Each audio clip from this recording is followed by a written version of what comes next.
and welcome back to Property Matters on Dublin South FM. You can contact the show on Twitter, Facebook or LinkedIn at iPropertyRadio, or indeed email hello@iPropertyRadio.com. Your host for today is myself, Carol Tallon, and I'm delighted to be joined by Gerard O'Toole, Director of Valuation and Professional Services at Tuohy O'Toole. So Gerard, thank you so much for being with us today. I understand that the weather is a little milder in the west of Ireland today. It's lovely to be with you, Carol. Thanks for the invite. It is a little bit wild, but overnight was torrential. But right now it's fine, but maybe at 10 or 11 degrees. Yeah, you know, one thing we're finding at the moment is that any little bit of sunshine is just really appreciated while the country remains in lockdown. And of course, like every other estate agency, Tuohy O'Toole is working under these restrictions at the moment. So, you know, perhaps we might just start by finding out, you know, how have the last 11, 12 months been on your team and the local marketplace there? Okay, I suppose speaking personally, and I think probably speak for most estate agents, indeed anyone in business, the last year has been immensely challenging. The whole pandemic has changed our business utterly. And of course, we're living through something that none of us ever anticipated and hopefully we'll never see again. In terms of how we've operated, it has been largely remotely with some people in the office as well. Obviously, at the moment, it's largely remotely. The market overall in the last 12 months has been actually very robust, and much to our surprise. I think at this time last year, when the pandemic commenced, we would have largely written off the market for the year and thought this was going to be horrendous. But buyers actually seem to have a lot of time in their hands. They're at home, and they maybe reevaluated the wisdom of living in urban centres, be that Dublin, Belfast, London, or elsewhere. And we've had inquiries globally. So people are motivated to move home, whether they've an emotional attachment to Ireland or to the west of Ireland or not. And we've seen really strong inquiries, and that resulted in quite a few sales last year. Obviously, at the moment, in level 5 lockdown, then inquiries have tailed off because supply simply isn't there. There's a lot of supply waiting to come into the market, but we're advising clients really to hold off until such time as we can actually undertake viewings. Yeah, there's a lot to unpack in that, Gerard. So let's start by focusing in on the supply. So, I mean, first of all, in terms of, let's take the new home supply. Has there been much essential construction works ongoing throughout the various restrictions, restricted periods, or have construction activities there kind of fallen into the non-essential and therefore shut down category? For the most part, non-essential, that's sort of private speculative development. But obviously there are ongoing housing developments with the various housing bodies and Mayo County Council that have managed to stay open. But the bulk of the private residential work has ceased. Okay. And in terms of secondhand, because this is something that we've kind of been touching base with estate agents up and down the country. And, you know, this is a little bit of a mixed bag. Most places at this point are recording record low stocks, and we've seen figures from anywhere to kind of 30 to 45% reduction in secondhand stock levels. So, you know, your agency deals with quite a large catchment area far beyond Westport. So in terms of supply, secondhand properties, over the past 12 months, you know, what's the reaction to sellers when it comes to preparing their properties for the market? Are they confident about bringing their properties forward at this time?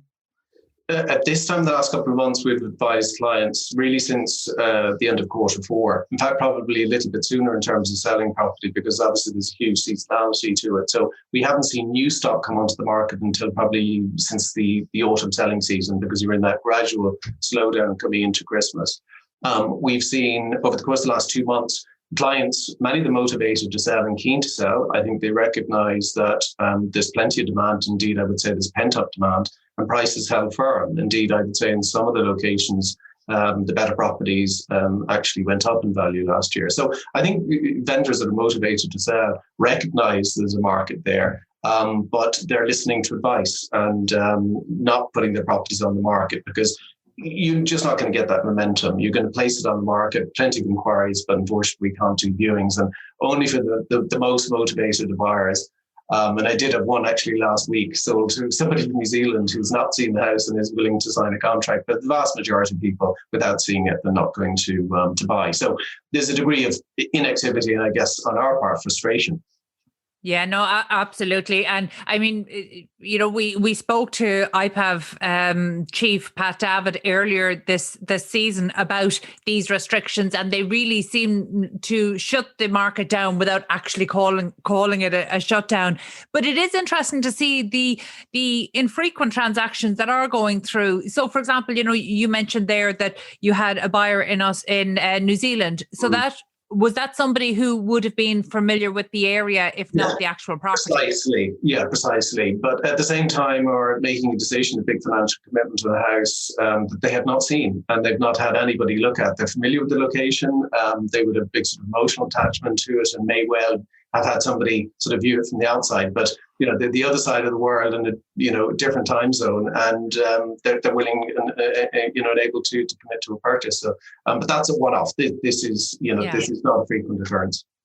Yeah, well, it's interesting, though, actually. We were speaking to agents down in the southeast and they reported very much the same, because of the lack of stock. It means that people who know the area and have a good idea of value, that they're actually taking a chance on properties like this. I suppose one of the interesting things that we don't know yet will be what the level of fall through rate, because people, particularly, it's different that in that particular example, the buyer was in New Zealand, but for somebody who lives even 10 kilometers away, they need to sale agree the property before they can gain access to the inside. So we don't know yet how many of those are likely to fall through. So this could be a very costly but not very effective exercise in keeping the market open. And again, it's too early to say, but I think it is interesting to see that the behavior for consumers has really moved on digitally. And, I would like to think that we're not going to go backwards on that. We're never going to go backwards. So we mightn't want people to rely on technology to sale agree a property that they haven't walked into, unless, of course, they are outside the country or there are exceptional circumstances. But technology has definitely changed the operations for estate agencies. Totally agree. That's a given. It's been evident over the last 2 to 3 years, and even the traditional high street estate agents worked in a very traditional way and largely bought and sold properties for clients in much the same way as they had done for years. That's changing, and I think we really have to embrace it. All of us consume data now on digital platforms, be it meetings like this or communicating with clients or whatever, or shopping in basic essentials. So property buying is likely to go that way. Tuohy O'Toole are well-established, long-established leaders in and around County Mayo. Where was your tech adoption prior to 2020?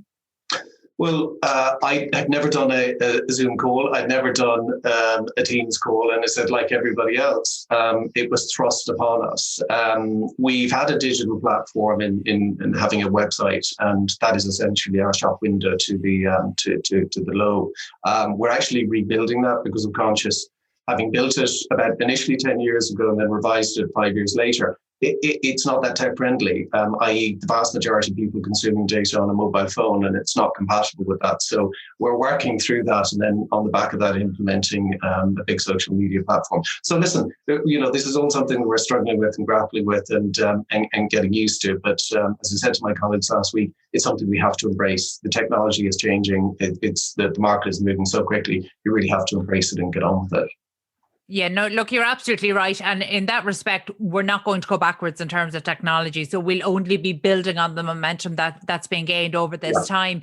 One of the other things that you touched on just a few moments ago, which I'm really interested in, we're hearing anecdotally about this mass exodus from the main urban areas and the main cities, even regional cities, to more rural locations. What's your experience over the last number of months in terms of inquiries, transactions going through, and maybe people who just want to rent to get a feel for the local area? Yeah, I think that was something that was very evident, possibly not as much in the last couple of months because we were in level 5 lockdown, but for most of last year, from really the beginning of the pandemic, from about the beginning of Q2, right throughout the year, level of inquiries from people. And, as we said, technology has changed their lives, the ability to work remotely and to do it successfully, and for employers to embrace that, for saying, this works. And whether it's a hybrid model, where you're commuting 2 days a week or you're working full time in a rural location or a small town. So our experience is that there were strong inquiries, and particularly from large urban centres, and particularly Dublin. Now, Westport, West Mayo, West of Ireland, it's an easy sell. It's got a really compelling lifestyle appeal. But I've no doubt there are colleagues from up and down the length and breadth of the country that are seeing people that are motivated to move out of large centres. And I guess there's a combination of factors, but ultimately it's about a better quality of life. Yeah, look, you're absolutely right. I think, the west of Ireland in general, Mayo in general, but I think Westport has a special place for people. So you're right. There is a very compelling quality of life argument that would draw people over. So actually, are you seeing most of the inquiries, are they coming from people who have a connection, are originally from the area, or are you seeing many newcomers who have never lived in Mayo and have no connection to the area? Yeah, but that's always been the case. Westport is, this is not the typical small West of Ireland town. It's very cosmopolitan, it's very open, maybe quite liberal, and maybe quite different from a lot of other locations. So right through from the 50s and 60s, that's when the first people started to relocate and come here. Many of them have stayed, and they now call it home. So if you looked at the demographic in terms of our typical buyers, it'd be very distinctly different from lots of other locations across the country, or indeed Mayo. So lifestyle buyers, people retiring or buying a property with the view to retiring in a couple of years, make up a fair proportion of the overall sales. But certainly what was evident this year is probably people of a working age with families, that many of them had emotional attachment to Westport or elsewhere in Mayo, but didn't necessarily want to move to their hometown, but were happy to come to Westport for maybe the better quality of life or amenities or facilities, being on the water or whatever else. Yeah. And look, that makes absolute sense. And I mean, a lot of this is enabled by working from home, but I think, maybe the remote work and working from home have become interchangeable when maybe they shouldn't be, because there will be some people that, maybe busy lives at home means that working from home isn't ideal, but also they don't want to be working, in an office in Galway City or Limerick City or Dublin or Cork. Has Mayo got a hub that would accommodate remote working for people like that? Yeah, there's a number of them, in fact, and the Western Development Commission are developing hubs right across the Western Seaboard, from Donegal right down to Kerry. So the idea is that they have about 100 connected and fully interconnected hubs that would give an opportunity for people to have a single desk, rather like a serviced office or, a fully fledged business that could come in. So we've got a number of them. We've got one in Westport, which was developed about 4 years ago, but it's oversubscribed. They could fill it twice over. And that was indeed pre-COVID. So the underlying demand there was really, really strong. There's a big one attached to GMIT in Castlebar, but the local authority in Enterprise Ireland are seeking funding to develop another large one at the old Imperial Hotel. So this is a brilliant initiative. I happened to talk to the Western Development Commission just 2 weeks ago about a client's property. The vast majority of them are publicly owned and funded. I think of the 50 or 60 they have up to date open, there's only about 4 of them that are in private ownership. But it's a fantastic initiative. And this is exactly the kind of enabling infrastructure that will facilitate further movement of people, which feeds into the broader ability and hope that we have more diverse sort of regional development. Yeah, no, absolutely. The Western Development Commission are doing an outstanding job on that. But like you say, their job is made slightly easier, that there is a compelling case for quality of life in the west of Ireland. And I think these hubs will really just be further enablers, if not drivers of this. So again, interesting time for the west of Ireland and indeed for all of rural Ireland. Thank you so much for taking the time to talk to us today. That was Gerard O'Toole, Director of Valuation and Professional Services at Tuohy O'Toole. We need to take take a quick break now. Stay tuned. 93.9 Dublin South FM. And welcome back to Property Matters on Dublin South FM with myself, Carol Tallon. You can contact us on Twitter at iPropertyRadio or indeed email the show at hello@iPropertyRadio.com. I'm now joined by Declan Leonard, Group Head of Project Delivery at PM Group. Declan, thank you so much for being with us today. Hi, Carol. Good to be here. Thanks for having me. Delighted. So, Declan, most people will be well familiar with PM Group, but just for anybody who isn't, you might just give a little bit of background about PM Group. Sure. Thanks, Carol. Yeah, so PM Group are an international 100% employee-owned project delivery specialists. So our people include engineers, architects, project managers, and construction SMEs.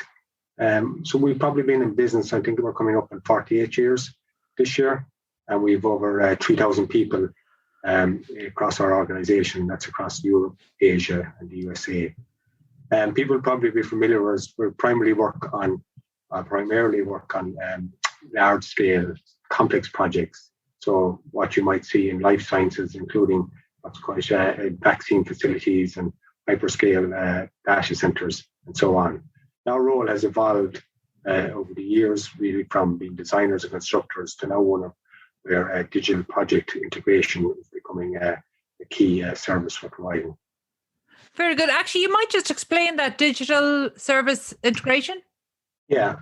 So I suppose traditionally, we would have I think we would be known for our expertise in project delivery.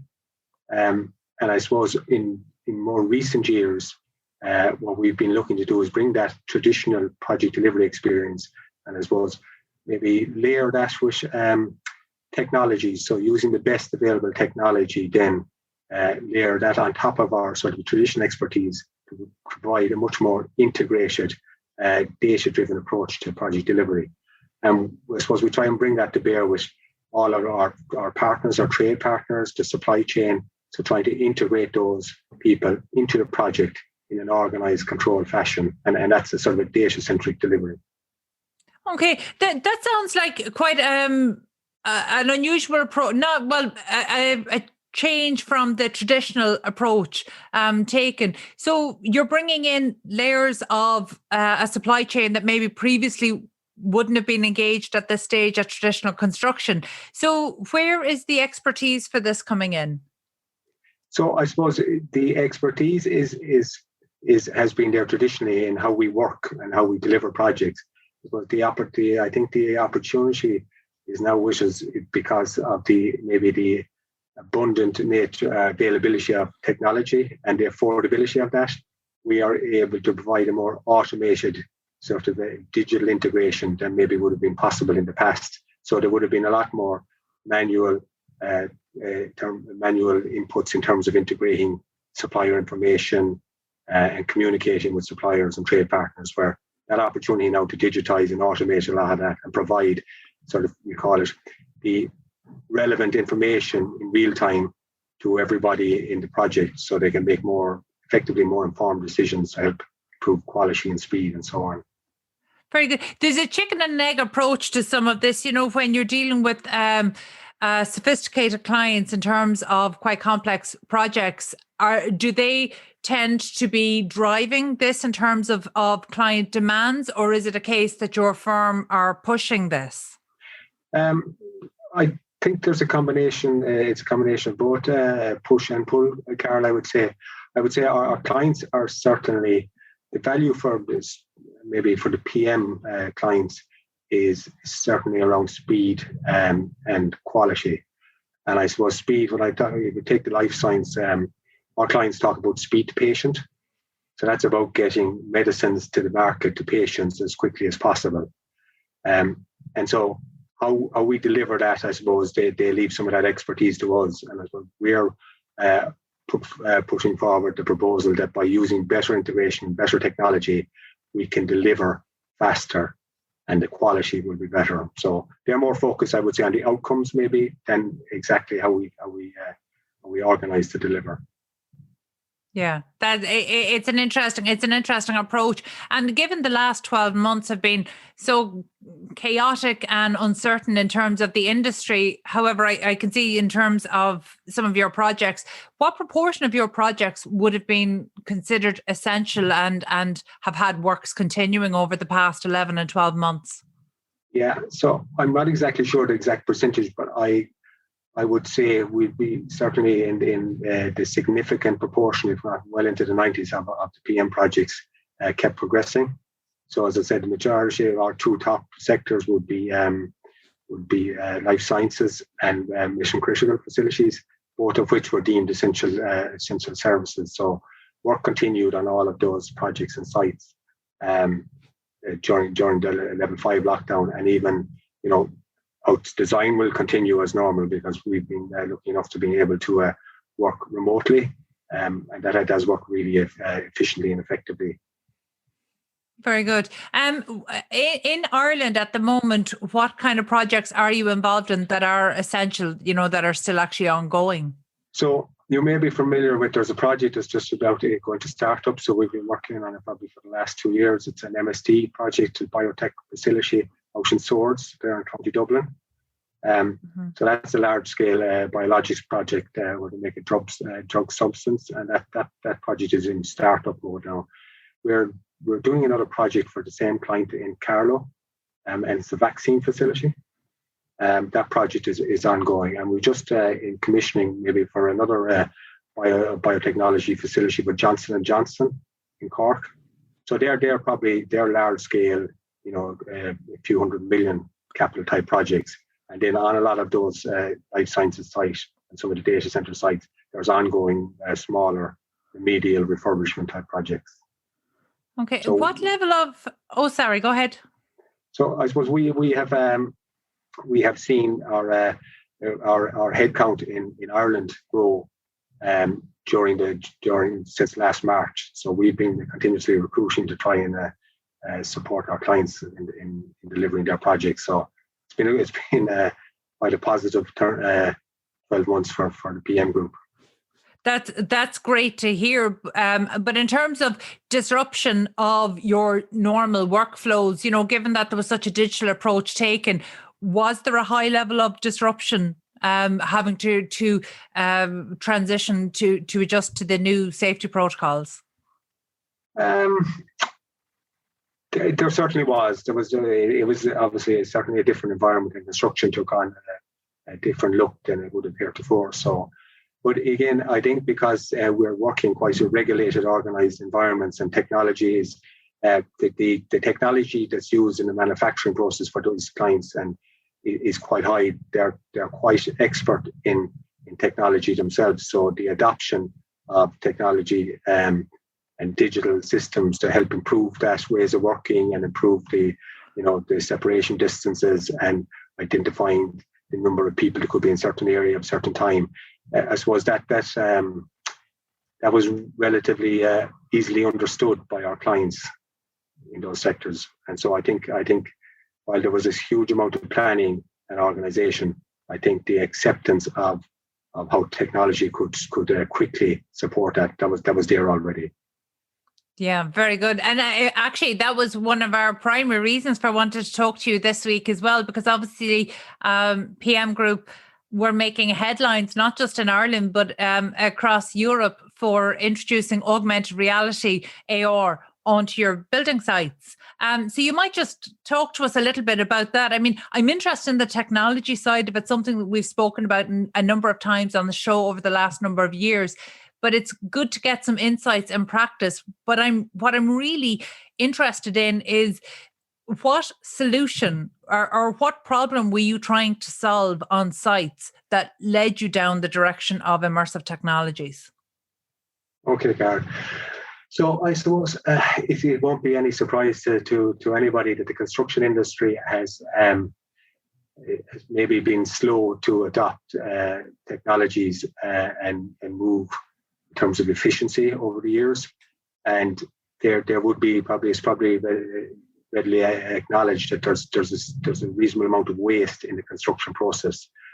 I suppose we found the solution we were probably trying to solve was reduce the amount of that waste. So the amount of errors and rework in the field, depending on the sector you're involved in, can be quite substantial. And there's obviously a cost with that rework, and there's a time penalty with that. So we were looking for something that could help us reduce that rework, reduce the time, and be effectively safer in how we construct, and faster, more efficient. So that's what we were trying to solve. That sounds like trying to solve all the problems at once. Is that, because there's a number of different, when you talk about waste, it's targeting in to so many areas that it doesn't feel like one problem you're solving. It actually feels like a number of problems that you're solving. And it was, and that's the beauty of the technology. And that's why I suppose we were really keen to adopt it and deploy it. Because I suppose, imagine, Carl, if you could take a technology that could show you in real time, in a proactive way, before you started something, that there is not going to be a rework issue, there is not a clash, there is not a design error or construction error. So having that real time information available, that allows you to make a huge amount of better decisions that solves an awful lot of other problems. Yeah, and let's get into how the technology works on site, because a number of the issues you've identified there would be picked up through the use of BIM, in terms of clash detection and things. So what difference does it make for people on site to have, to be able to experience the proposed work before it's delivered? What difference does that make as opposed to having reasonably the same data through BIM? What would be the difference? So Carol, I suppose the difference here, and the real value and benefit, is it allows you to take that BIM, as you call it, that design BIM, allows you to take that onto the floor, onto the construction floor. Okay, so it allows the supervisors, the constructors, the trade partners who are physically doing the work in the field, look at that BIM information in real time, in an augmented reality. So what has happened in the past is design is taken to a level in the BIM model. Okay, it may not be taken to a completion level. There are a number of various parties involved in completing out that design. So when that design gets to construction, okay, the setting out, the setting up, the organising the work trades, all that intensive amount of work that has to be done, sometimes stuff gets lost in translation. And so that setting out is not always as per the design intent. So this technology allows you on the spot checking that your design, your construction setup and set out is as per the design intent. So it's a bit like the carpenter analogy of, measure twice and cut once. Yeah, no, absolutely. And actually, I think immersive technologies, and particularly augmented reality, it's a super solution for people who don't have strong visualization skills. So in terms of bringing the product from the page to life. And as somebody who doesn't have that visualization skill, I actually find immersive technologies really powerful, much more so than the CGI images or plans that can fall flat. But I'm aware that you're talking, as with any tech adoption, it's so dependent on the human element. So when you went to deploy this on sites, what was the attitude of the teams that were going to be working with this technology? So I would say the attitude was really positive. And I suppose we've been part of the culture, and BM we've always tried to be early adapters of technology. So we were doing BIM and 3D design in the early 90s. So we've been using technology, and we used to have a strategy in BM called technology with purpose. So whenever we use technology, we want to have a sort of a defined purpose for why we're using it. I think when people understand the purpose and the value, they start to engage a bit more. But I think with this particular product, Carol, the quality of the product was so good that I think people could, I would say, and because it was a visualization solution, people could see, for a better word, really, really quickly benefits. So they could understand them, because when we described what we were trying to do, it was easily understood because it was visual. And then when they used the technology, it was easily they were able to adapt to it easier, because again, it was a visual solution. So, and I think that we obviously needed to retrain the people, because we have multiple nationalities on that site. So you have your typical language barriers, but again, because of the technology and the visualization, the picture paints 1,000 words.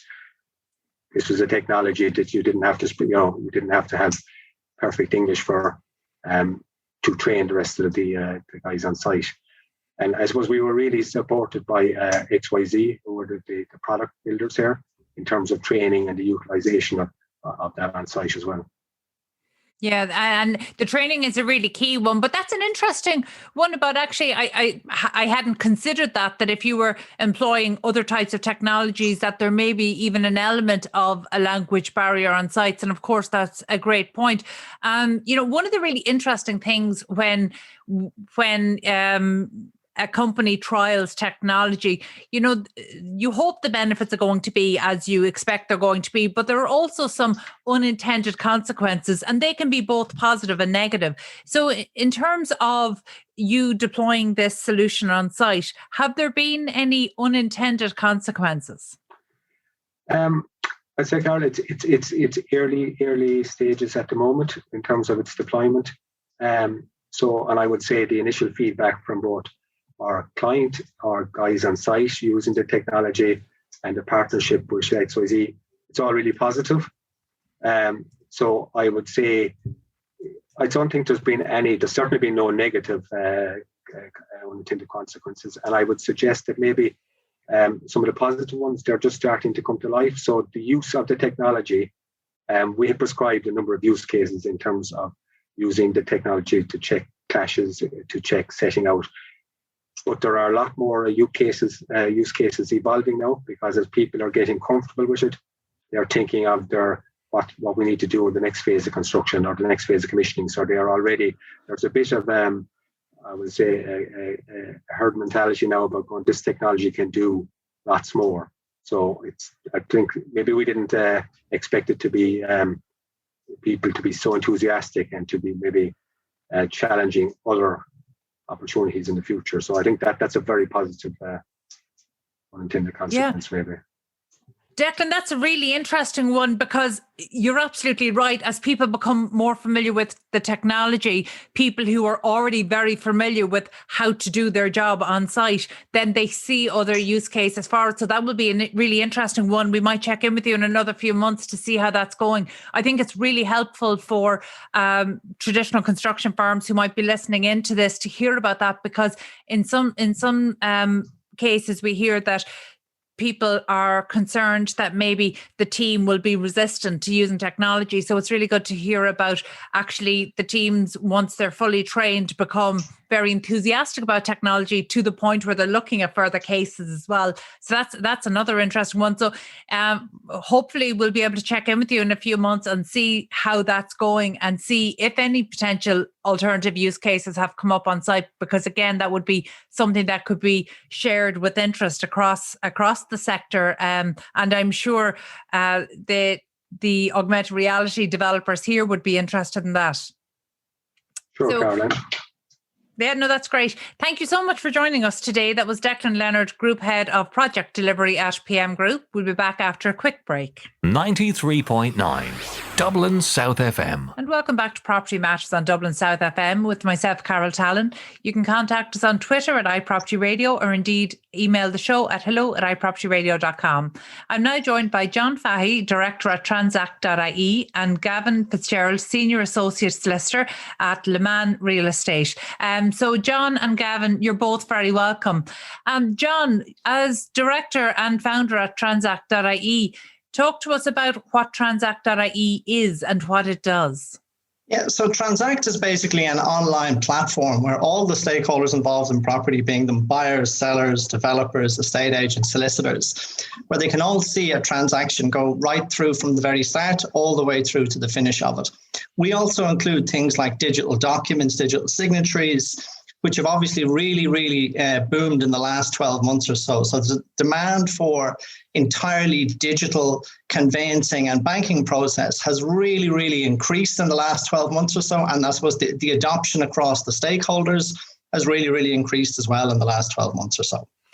Very good. When you say that where you're seeing the transaction, straight away I'm thinking, are you opening up to a more transparent service? But more importantly, rather than just seeing it, is there a way to speed up and ensure that some of the delays that are associated with conveyancing are overcome?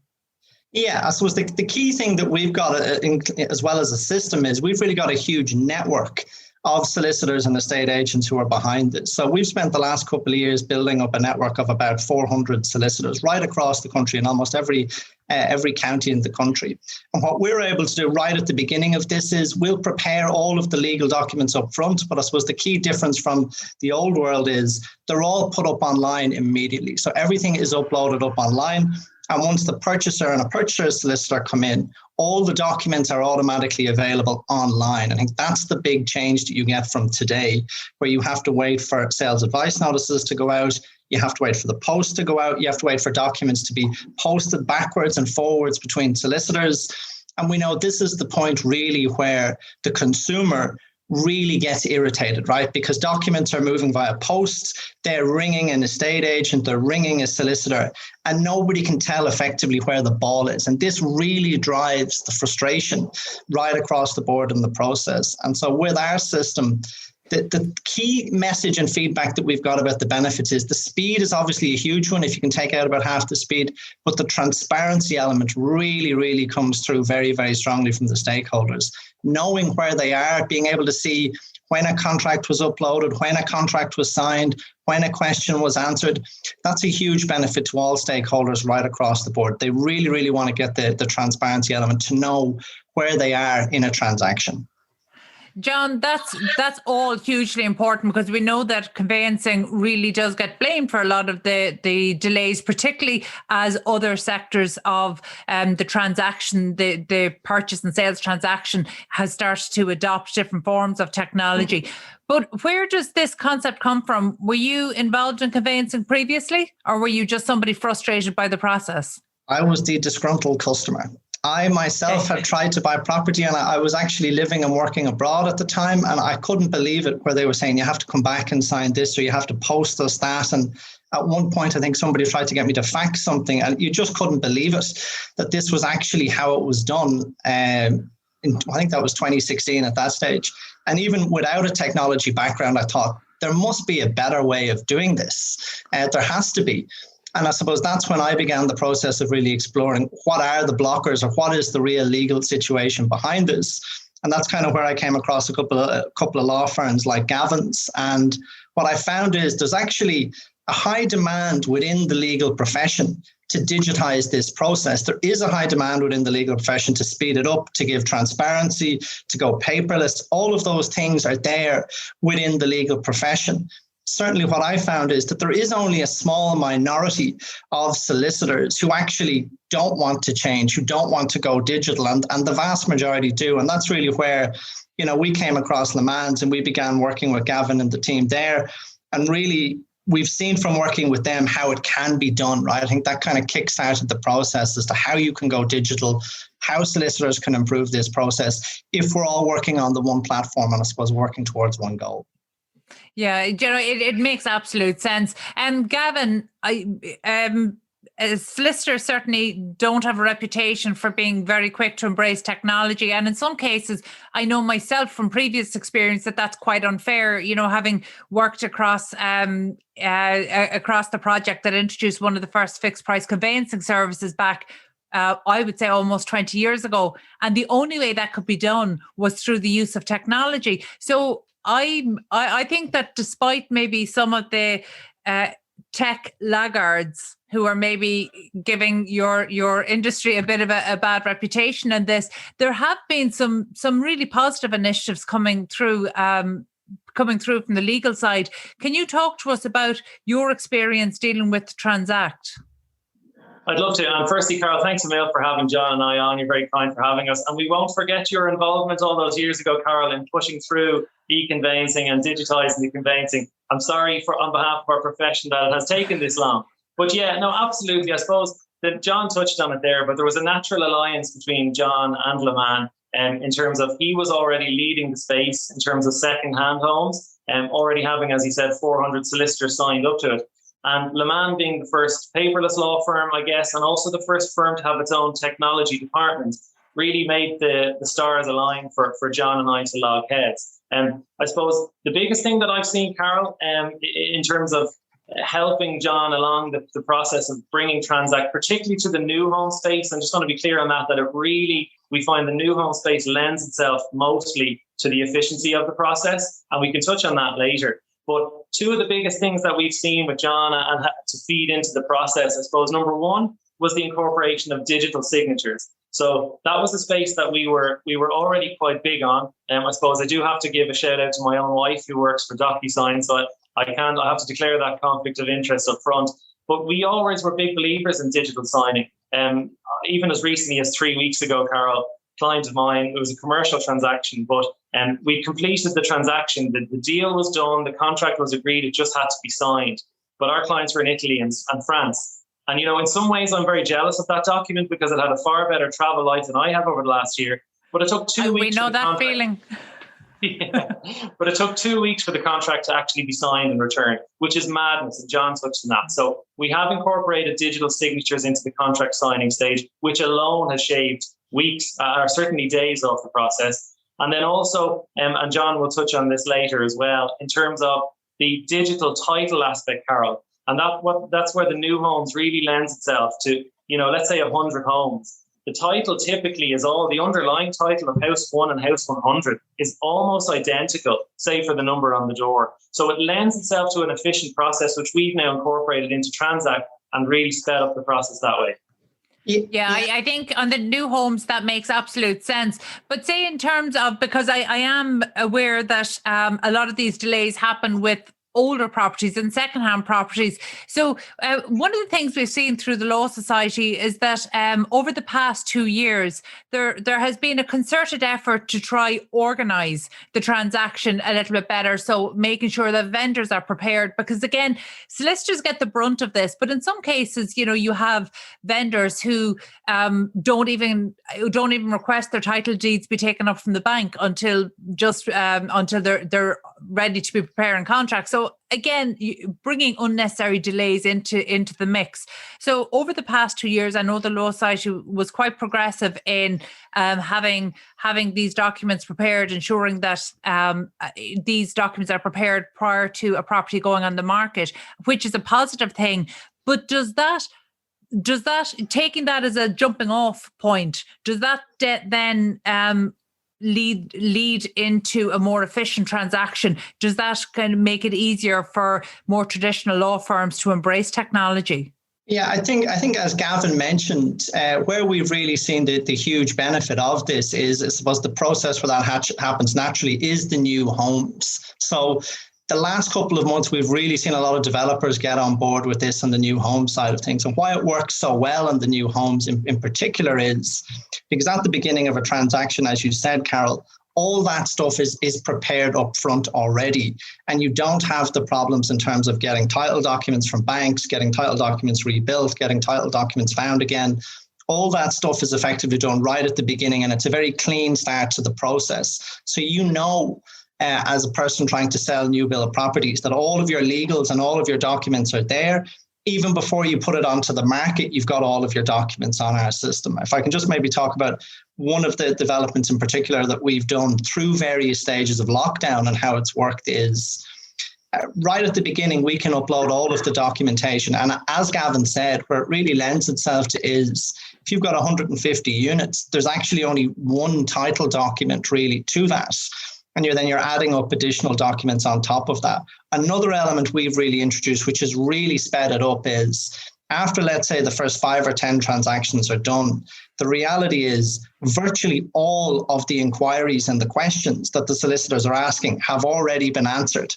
So we, after about 10 transactions, basically put up the answers to the questions before they were asked. So a purchaser solicitor now coming in, he gets a notification, he's getting his sales advice notice information, he's getting his contract, he's getting his building agreement, but he's actually getting the answers to his questions before he's even asked them, right? And they're all up front and they're all online. So that's taking a huge amount of time out of the process, because we know today, and I think you touched on it, Carol, there was a lot of time up front where people couldn't find the documents. You had a lot of time lost between correspondence being exchanged via post. That was always a big bugbear of mine as to why they did that. And then I think Gavin touched on as well. And it's really in the last 12 months, while the technology's been around for quite a while, actually, the digital signatures, there's actually been legislation for 21 years for digital signatures. Really in the last 12 months, I think the shift that we've seen is that customers and then solicitors have gotten much more comfortable with digital signatures. That's been a big, big shift where they've really gotten comfortable and embraced it. And the amount of people now who will do things via Zoom and then sign things digitally has really increased. Whereas over a year ago, when we were looking at this, that was one of the blocks to people really taking this up, is that digital process, that digital signature, while people knew about it, there just wasn't the level of buy-in that there is now a year later. Yeah, and yeah, Carol, yeah. Sorry, just to jump in there, Carol, as well.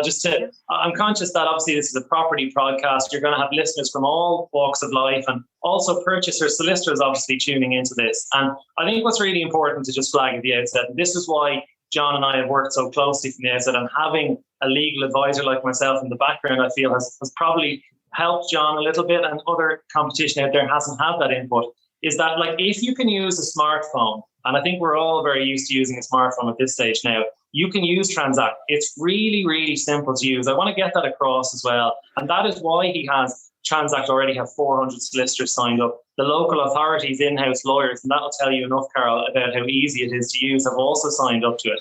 I think that's really important. And then secondly is, obviously when it comes to new homes and rebuilding Ireland, we're trying to get as many houses out there as quick as we can, and we need to make the process more efficient. So that was part of our job, was really sort of like Elon Musk when he looks at the car, was to strip out all the parts. And as you said, Carol, see which part of the transaction itself was inefficient. And in fairness, the builders are super using technology when it comes to modular housing, smart homes and all of that, A-rated homes. The estate agent, like we saw on your podcast last week, when Sherry Fitzgerald we're talking to you about how useful and how used the remote viewings are working. So every stage seems to be quite efficient until we got to the legal stage. And that's where we said, okay, look, this needs to be resolved and can be resolved. And it's very much not a case of we've reinvented the wheel. Far from it. We've just made it a quicker wheel. And to touch on one particular aspect of it, Carol, maybe just to give you an example, and John touched on it there, is that what we found was, and we'll use an estate with 100 homes, let's say, the questions that are raised for the first 5 are just duplicated for the other 95. And in fairness to a purchaser solicitor who might be buying house number 50, they're not familiar with the title, they haven't seen the title before. And we're conscious that there's a lot of law firms out there now on the purchase side who are quite competitive in their fees. Like we're seeing some purchasers doing this transaction for 700, 800, 900 quid. So what we've done is let's make their life easy. Like it's all about making people's life easier. It's not replacing jobs or replacing roles. It's making everyone's job easier. So what we do is it's almost like showing our homework, Carol. Any questions, and John touched on this, any pre-contract inquiries that come up in the initial stages, they're uploaded transparently onto a platform. So purchaser solicitor on, say, sale number 12 can log in and say, okay, well, I was going to ask that question. It's already answered for me. And they can comfortably certify the title to the bank and move on. That's a really interesting point, because, you know, the liability really sits with the purchaser solicitor. So obviously it's the seller solicitor, the developer, the new homes developer that's feeding all of this data in. So say, for example, if I was the purchaser solicitor and I read the answer to a question I have, I read it, but because it's relating to all of the properties as opposed to my client's one property, from a liability point of view, is that enough? Or do I need that specifically addressed in relation to my client's property? Yeah, I can sort of take that, John, as well. And it was, again, coming back from our feedback, Carol, from an early stage with John and the team. And so Leman, I think you're familiar with, Carol, had a quite innovative law firm. And our managing partner, John Hogan, is a visionary when it comes to property. And he won't like me saying that because he's super humble, but he is. And we had embraced this many years ago, digital conveyancing and so on. And really the most important party to bring on the journey with us was the Law Society. You touched on that earlier, Carol. And at the end of the day, unless the Law Society gives their blessing, you're shooting against the wind, really. So this was one concept that came up in a feedback conversation with the Law Society, and it's really important. And you're dead right. The purchaser solicitor, whilst they might only be charging 700, 800 euros, they're undertaking to whatever financial institution it is and their own client that the title here is fine. So what we did was we incorporated, it's essentially a button, Carol, to use the non-technical term, whereby at the end of the transaction, those replies to pre-contract inquiries can be downloaded or printed, whatever the purchaser solicitor prefers, and it is warranted and signed and certified by Leman solicitors. That's built in there, or whoever the vendor solicitor may be. I just have to flag that. But absolutely, it would be unfair and technically unethical, really, to expect a purchaser solicitor to just take our word for it. So no, that was something that we teamed up for the Law Society, built in, and the replies are certified by Leman. Purchaser solicitor can print them off and keep it with their file at the end of the transaction. Very good, thank you, because that's it's really important to get clarity on things like that. Also, John, I think it was yourself that mentioned digital title. Can you explain that to us? I'm sorry, I know we're running kind of low on time, but just really so that we have a clear understanding, what constitutes digital title now? Yeah, so there's a couple of things that maybe feed into that. And I think one of the things you touched on at the very start is, we're aware as well that there are a number of other technologies out there, particularly the larger US ones, which a lot of the big developers, a lot of the agents will be very familiar with. And one of the things, certainly when we were trialing or building up this product, that became very clear to us is people don't really want more systems on top of what they've got. And that was a big thing that we worked on with Leman. So how our system really works as a core principle is it actually integrates into the solicitor's system. So that, I think, was a huge learning we had from when we originally trialed it. And it's actually a major differentiator for us against, I suppose, some of the other platforms that are out there. So when a solicitor is going on, and where the digital kind of title bit will come in is when they're drawing up the information today, they'll be doing it in their own case management system, right? And remember, virtually all these documents start as digital documents. So they'll start in PDF or start in Word. And what have been happening is people have been starting them digitally, taking it online, and basically then printing it and then posting it out. So what we've really done is we've integrated into the case management systems, both on the solicitor and on the estate agent side. So the solicitor can simply get the title document from his computer, never print it, right? It's automatically uploaded from his case management system onto the Transact platform, and then it's there online. That's where it exists. It exists digitally. It hasn't been printed. It hasn't been posted. And the other side solicitor can pull it automatically into their case management system, and they can then sign it digitally. So the whole thing is digital. It never exists in paper. And again, for a long, long time in law, it's never needed to exist in paper. It's just been a habit that's really been out there.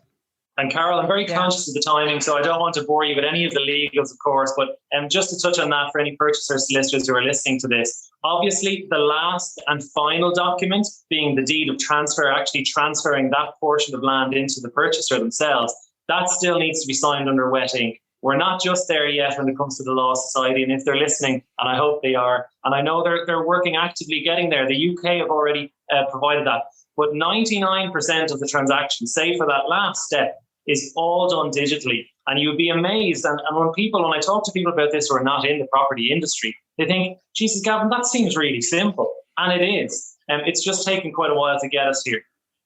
Yeah, no, but look, that's absolutely understandable because, a huge part of tech adoption is always about the human element. And with the human element, when we're asking people to change how they've done things, particularly when they're used to operating in such a highly regulated environment, there's always going to be this. It goes far beyond culture change when you're talking about regulatory environments. There are so many steps to ensuring that things are being done right. And it's a protectionist mechanism, which we can't fault, but it is great to see this proceeding. Gavin, off the top of your head, have you any idea what time scale this is saving, say, for a conveyancing solicitor? What kind of time are they saving?